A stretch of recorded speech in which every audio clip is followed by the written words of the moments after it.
Bíblia hoje, está assim a Bíblia, convida ele para ler com você, para que todos nós possamos acompanhar a leitura.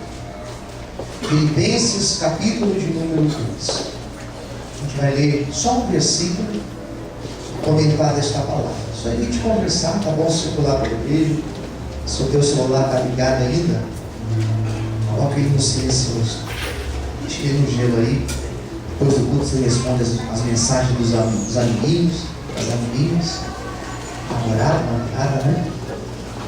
Agora é a hora de você ouvir a palavra. Posso ouvir amém? Amém. Fala assim para o seu irmão, agora é a hora de você ouvir a palavra de Deus.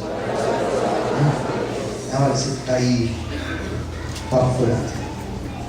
Quem já encontrou, diga amém. Amém. Filipenses 2, 5. De sorte que haja em vós o mesmo sentimento que houve também em Cristo Jesus. Eu vou ler de novo, mas agora eu quero a sua companhia. Todos juntos. De sorte que haja em vós o mesmo sentimento que houve também em Cristo Jesus. Vamos orar.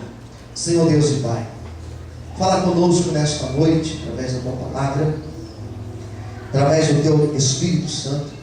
Revela o Teu querer para as nossas vidas. Revela a Tua Palavra aos nossos corações.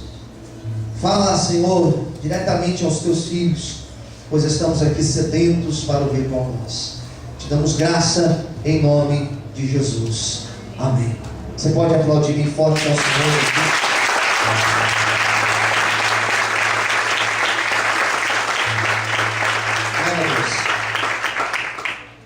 A carta que Paulo escreveu aos Filipenses, Paulo fala sobre a alegria de servir a Deus.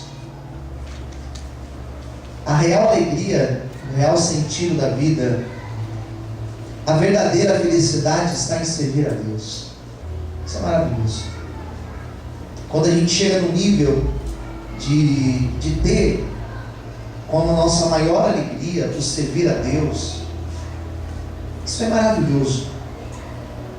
Não servir a Deus por aquilo que Ele nos dá, pode nos proporcionar, mas servir a Deus pelo fato de não ter sentido longe da presença dEle. Hoje nós falamos de alegria e às vezes nós confundimos o que é alegria de verdade. Às vezes nós queremos demonstrar alegria, e você observa lá quem como eu navega na internet, tem Facebook, essas coisas. Às vezes a pessoa coloca uma foto lá dizendo eu estou feliz, mas ela não está feliz. Ela pode até estar sorrindo, mas às vezes ela não está feliz, na verdade. E quem está do lado de cá vendo aquela foto pode achar, poxa, aquela pessoa está feliz. Só que só Deus conhece aquela pessoa. Só Deus sabe como aquela pessoa está. A nossa situação financeira, familiar, sentimental, nada disso pode tirar a nossa real alegria, que é servir a Deus. É justamente sobre esse tema que Paulo fala na carta aos Filipenses. Essa carta é uma daquelas cartas que ele escreveu estando preso, como Efésios, Filemão, Colossenses. Outras cartas que ele escreveu quando ele estava preso. Essa carta foi uma dessas. Eu gosto de perceber nessas cartas de Paulo, quando ela, apesar de ele estar preso, ele fala de coisas que aparentemente parece que tudo estava bem na vida dele. E na verdade não estava bem. Materialmente dizendo, as coisas não estavam indo bem para ele. Mas você percebe que quando ele fala dessa alegria que ele sentia, ele fala com um coração sincero, demonstrando que a verdadeira alegria está no fato de servir a Deus, de saber que nós passamos por perseguições, de saber que nós somos afrontados, mas que nós temos o nosso nome escrito no livro da vida. Quem está entendendo de caminho? Então, quando Paulo fala dessa alegria, ele fala dessa alegria Por quê? Porque ele tinha certeza da salvação. Ele tinha certeza que se ele fechasse os olhos naquele momento, se ele morresse naquele momento, ele sabia para onde ele ia. Isso traz uma satisfação e uma paz muito grande. Você sabia que se você morrer, você vai para Deus? Isso traz uma alegria. Paulo sabia, bom, eu estou aqui sendo perseguido, eu estou aqui preso injustamente, os meus dias estão contados, porque daqui a pouco minha cabeça vai voar. Mas eu sei que se eu morrer hoje, eu sei que eu vou para Cristo. A igreja, ela precisa ouvir pregações como essa. Porque às vezes nós estamos ouvindo tantas pregações falando de uma vida aqui na terra, de uma prosperidade aqui na terra, de uma não sei o que aqui na terra, e pouco nós lembramos da vida eterna.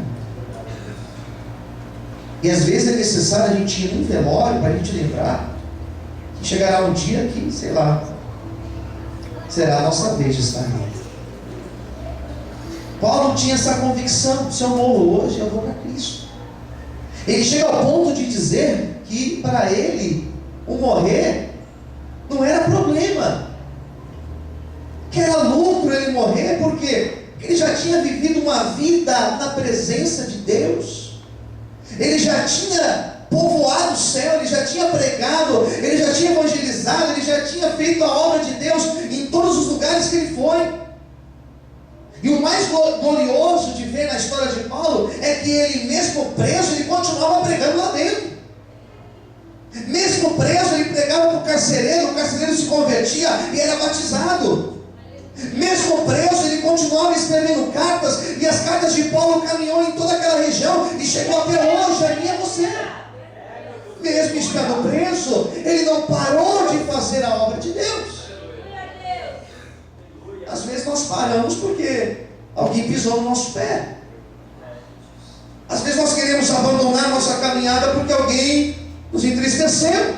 Ei, o Senhor quer que você continue. Fala para quem está do teu lado: Deus quer que você continue, porque Ele tem uma grande obra a fazer através da tua vida. Amém? Quantos podem aplaudir o Senhor?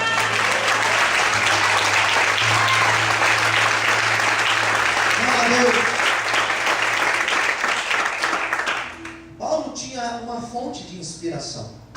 Qual fonte de inspiração? O sofrimento de Cristo. Jesus foi o maior exemplo. Fala assim para o irmão: Jesus é o nosso maior exemplo. Alguém que sofreu, alguém que foi perseguido, alguém que foi caluniado, alguém que... Ele foi o maior exemplo. Paulo se sentia orgulhoso de ser perseguido por falar do amor de Cristo. Porque ele sabia: se eu estou incomodando é porque eu estou com Cristo. Só incomoda quem tem Cristo na vida. Se você não incomoda ninguém, alguma coisa está errada. Se ninguém se preocupa com você, alguma coisa está errada. Porque Paulo incomodava. Ele era um servo de Deus verdadeiro. Quem está entendendo? Diga amém. Ele vai falar nesta carta aos Filipenses sobre a salvação. Quando ele fala sobre a ideia da salvação, ele vai dizer que nós não somos salvos não pela lei, nós somos salvos pela infinita graça, pela infinita misericórdia de Deus. Ele vai falar nesse texto, e aqui vou entrar nas ideias principais que eu quero tratar com vocês essa noite. Ele vai falar sobre uma expressão grega chamada kenosis, que significa esvaziamento. E quando ele fala desse esvaziamento, ele se refere a Jesus como o maior exemplo de humildade. Ele vai dizer no capítulo 2 que Jesus, ele se esvazia da sua glória, e ele resolve descer do céu e assumir forma de servo, sofrer, morrer na cruz, para que eu e você tivéssemos acesso à presença de Deus. Para que eu e você tivéssemos acesso à salvação, para que eu e você tivéssemos a nossa aliança representada pelo sangue, a nossa aliança renovada com Deus, a aliança do homem com Deus, ela estava rompida, estava quebrada, mas quando Jesus morre na cruz, ele fez uma nova aliança, e por isso que hoje eu e você temos acesso à presença de Deus, amém? Aleluia! Disso que Paulo está falando. É dessa ideia que Paulo está falando. Quem está entendendo, diga amém. É disso que ele está aqui, comentando. E quando ele fala desse esvaziamento, quando ele fala dessa humildade, quando ele fala que Cristo ele assume forma de servo. Jesus foi servo. Ele lavou os pés dos discípulos. Ele foi servo, porque ele poderia descer da cruz e nada daquilo que aconteceu ter acontecido, mas ele foi servo. E Paulo fala, esse é o exemplo que nós temos que seguir. Posso ouvir amém? Amém. Esse é o modelo. E tem mais. Daí nós entramos no texto. Que haja em nós o mesmo sentimento, ou, em outras traduções, a mesma maneira de pensar que existia em Jesus Cristo. Eu coloquei aqui 5 pontos para a gente pensar sobre o sentimento que existia em Cristo Jesus. Posso ver amém? Amém. Qual foi o sentimento que existia em Jesus? Primeiro exemplo que eu quero tratar com vocês hoje.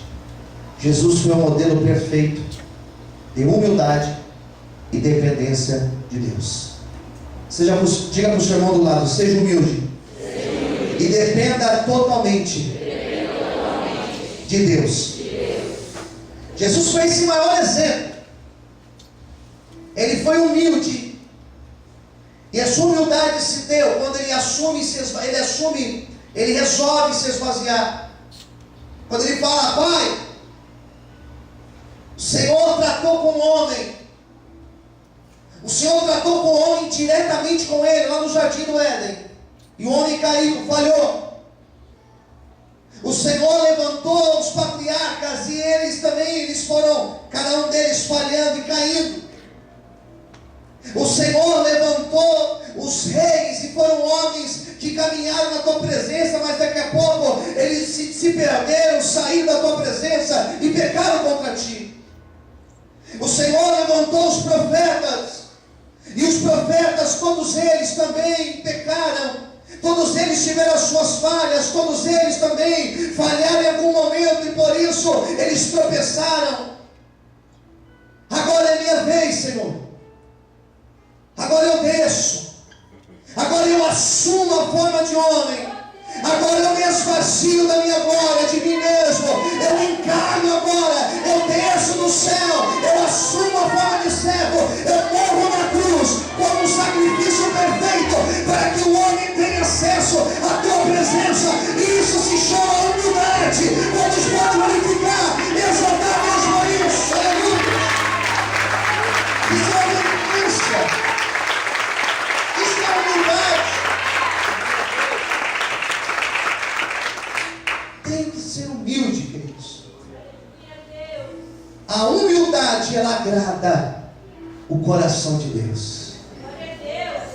Fala para quem está no teu lado, a verdadeira humildade agrada o coração de Deus. Humilde com quem? Com todos.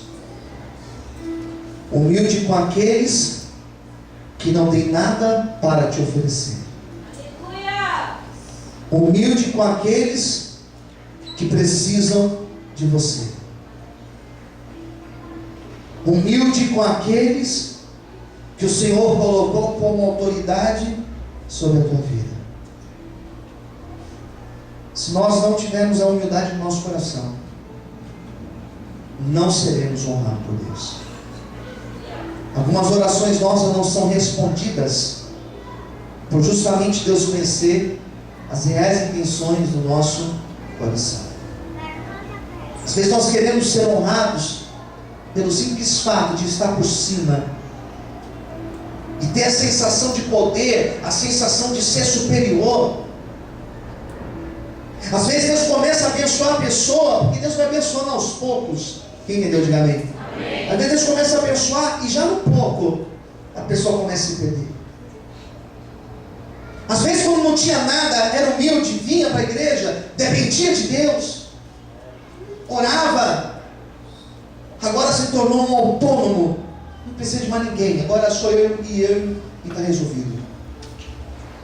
A minha oração, queridos, diária, é para que Deus não permita que nenhum sentimento de vaidade, soberba, tome conta das nossas vidas, porque isso corrói, isso derruba o homem. A minha oração hoje é para que Deus nos ensine a ser humildes, para que cada vez mais Ele possa abençoar a nossa vida e nós continuarmos simples e na presença dEle. Será que você pode aplaudir ao Senhor? Aleluia! Humildade. A humildade procede a honra. Somos honrados por Deus quando nos tornamos humildes. Seja humilde e Deus abençoará a tua vida. A humildade só, pastor? Não. Dependência de Deus. Você quer ver um texto? Eu nem marquei no esboço, mas um texto que mostra a dependência que Jesus tinha do Pai. Está em João capítulo 11. Quando Lázaro estava morto. E naquele texto foi talvez o último milagre que Jesus fez. Último milagre. E naquela passagem, Jesus manda retirar a pedra. Ele estava de frente para o sepulcro, sem a pedra já. Ele para de frente ao sepulcro, e o que ele faz? Ele fala, Lázaro, vem para fora, simplesmente? Não. Ele levanta a mão e fala, Pai, graças te dou. Graças te dou por me ouvires. Eu sei que o Senhor sempre me ouve. Mas eu digo isso para que esse povo saiba que o Senhor me ouve. Eu dependo de ti, Senhor, para que esse povo creia. Lázaro, vem para fora. E o morto ressuscitou. Quando eu falo, Senhor, eu dependo de ti. Não só falo, mas quando eu realmente demonstro que eu sou dependente da direção de Deus, que eu sou dependente da misericórdia de Deus, quando realmente eu demonstro isso, as portas são abertas, o milagre acontece, o nome de Deus é glorificado e exaltado através da nossa vida. Por isso nessa noite se renda, por isso nessa noite reconheça que você precisa de Deus, e a glória do Senhor, ela virá sobre ti, se creres verás a glória de Deus, diz o Senhor, para você nessa noite. Aleluia! Você pode aplaudir.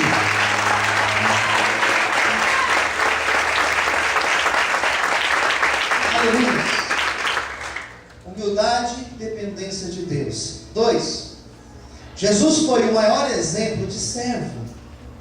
Quando ele lava os pés dos discípulos, quando ele se entrega, quando ele se torna pequeno, ele mostra o quanto ele foi servo, ao ponto dele falar, eu não vim para ser servido, mas eu estou aqui para servir. Olha para quem está ao seu lado, nós estamos aqui para sermos servos de Deus. Amém. Hoje em dia existe uma teologia, olha para mim, porque isso me preocupa.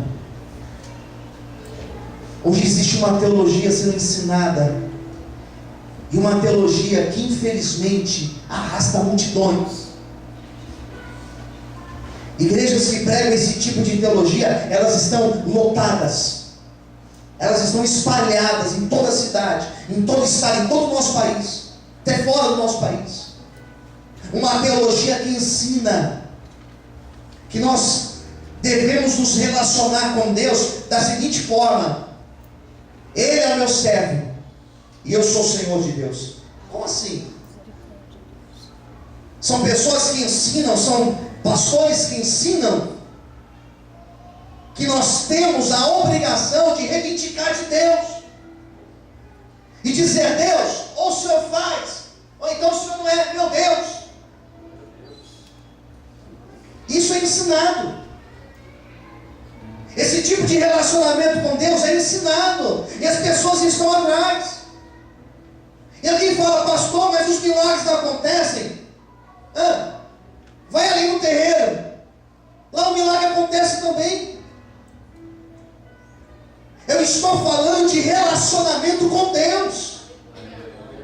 E o meu relacionamento com Deus, ele não inverteu a ordem, não. Eu sou consciente que se tem um servo na conversa, esse servo sou eu, e ele é meu Senhor, e toda a glória para Ele. Onde estão os servos de Deus aqui? Ele é Senhor. Não diga não, filho. Ele é o Senhor. A conversa é essa. Então quer dizer que o Senhor dos céus e da terra, o Senhor criador de todas as coisas, Ele é o meu servo. Que conversa é essa? Ele é o Senhor, e nós somos seus servos. Somos abençoados pela sua infinita misericórdia. Somos pobres, cegos e nus. Nós não temos nada se não for pela infinita misericórdia de Deus. Eu sou servo.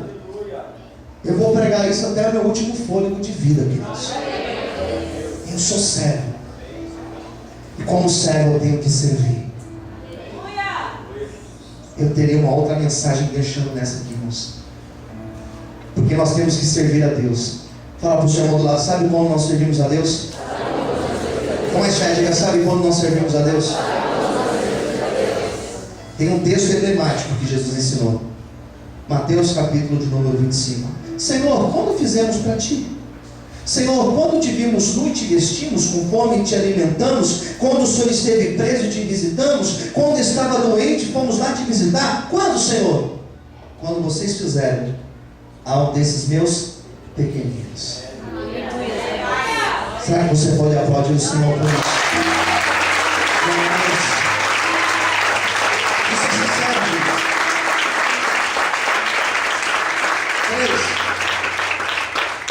Jesus foi o exemplo, o maior exemplo de uma vida dedicada ao reino de Deus. Quanto tempo nós dedicamos do nosso dia, da nossa semana, do nosso mês? Quanto tempo nós dedicamos às coisas de Deus? Jesus foi o maior exemplo. Que nós devemos ter uma vida de dedicação ao reino de Deus. Posso ver também? Amém. Eu acho impressionante, nós criticamos grupos como os muçulmanos. Criticamos os muçulmanos, mas eles estão crescendo cada vez mais pelo mundo. Infelizmente, alguns fundamentalistas fazendo coisas terríveis, como, por exemplo, o Estado Islâmico. Mas você há de convir comigo que muitos muçulmanos têm uma vida extremamente voltada ao reino deles, lógico, mas com propósito, com oração, com seu devocional. É triste quando nós conversamos com pessoas que ficam tempos sem buscar a Deus, tempos sem orar, tempos sem ler a Bíblia. Nunca leu a Bíblia, nunca tentou começar a procurar, a ler, a buscar conhecimento da palavra de Deus.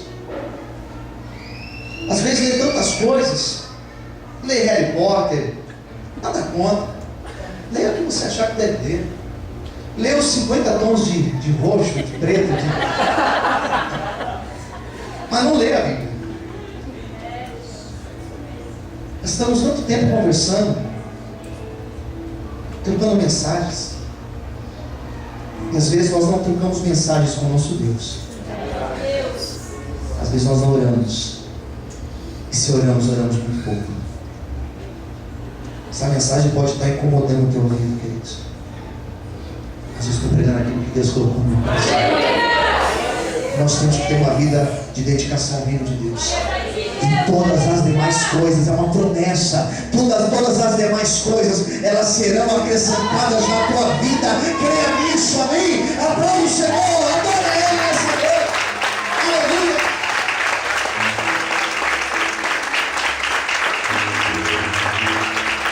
Aleluia. Quarto lugar, eu tenho que correr. Em quarto lugar, Jesus foi o maior exemplo de alguém disposto a morrer por Deus, se anular por Deus.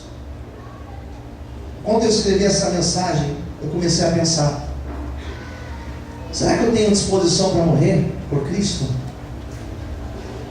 Será que nós temos essa disposição hoje? Eu não vejo a hora de chegar dia 12 de abril para eu pregar aquela mensagem que eu já disse para vocês. Eu não vejo a hora, estou ansiosíssimo. Mas será que, se a nossa cabeça estivesse ali para ser cortada, será que nós iríamos nos render? Ou nós iríamos falar: não, pode descer a madeira aí, porque eu sei para onde eu vou? Daí alguém fala: não, mas eu estou disposto a morrer sim, eu morro por Cristo. Eu morro por Cristo. Tá. Então vamos dar um exemplo.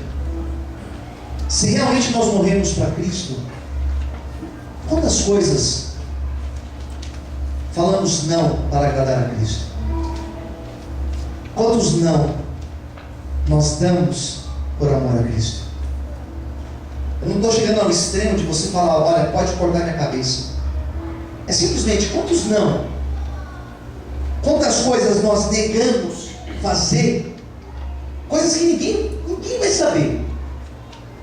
Coisas que ninguém vai estar te vendo. E você fala: não, mas ele está vendo, então não vou fazer isso. Quantas coisas? Não precisa me responder, é para nós pensarmos. E olha, eu me incluo nessa fila também. Quem quer dizer amém?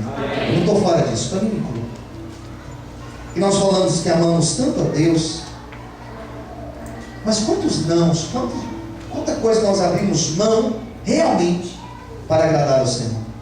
Quantas propostas nós recebemos e falamos: não vou fazer isso. Ninguém está vendo, mas Deus está vendo. Posso ver amém? Amém. Por isso que Paulo falou que haja em nós, o mesmo sentimento que houve em Cristo. É esta oração que Paulo fazia, e é esta oração que eu faço essa noite. Em quinto e último lugar, Jesus foi o maior exemplo. O maior exemplo do que é ser um verdadeiro adorador. O que representa adorar em meio às grandes adversidades da vida. No meio das lutas, é justamente no meio dos problemas que nós conhecemos quem são os verdadeiros cristãos. Quem ouviu, diga amém. Amém. É no momento da prova, é no momento do deserto que nós conhecemos quem realmente ama a Cristo. É no momento da provação que realmente nós reconhecemos os verdadeiros adoradores. Pessoas que às vezes enfrentam enfermidades da vida. Pessoas que às vezes carregam problemas crônicos de saúde. Ele não está aqui reivindicando: Deus, olha, se o Senhor não fizer, eu não vou fazer, não vou te buscar, não vou mais adorar. Não. Pelo contrário, ainda com problema crônico, Ele está aqui dizendo: toda a honra e toda a glória seja dada a Deus, eu sou servo, e Ele é o meu Senhor. Aleluia! Apesar da minha doença, eu adoro a Deus. Apesar dos meus problemas, eu adoro a Deus.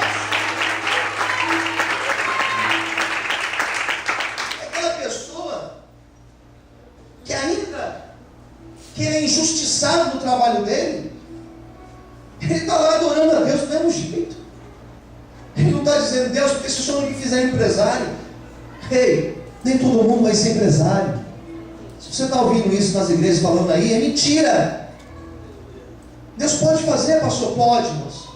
Eu creio que Ele pode fazer, mas nem todos estão prontos para isso. Posso ver amém? É realidade, moço. É verdade isso. Acredita no que eu estou te dizendo. Mas isso não é motivo para você deixar de adorar a Deus. Paulo estava preso, algemado, debaixo de açoites, e ele escreveu esta carta dizendo: regozijai-vos no Senhor. Outra vez vos digo, regozijai-vos no Senhor, alegrai-vos no Senhor, adore ao Senhor, apesar da luta, apesar da injustiça, apesar dos problemas, continue adorando a Deus, porque ainda que nessa vida nós somos perseguidos, nós servimos um Deus que antes de morrer Ele prometeu: eu vou para o Pai, preparar moradas, e vocês um dia estarão comigo. Toda honra e toda glória seja para Ele.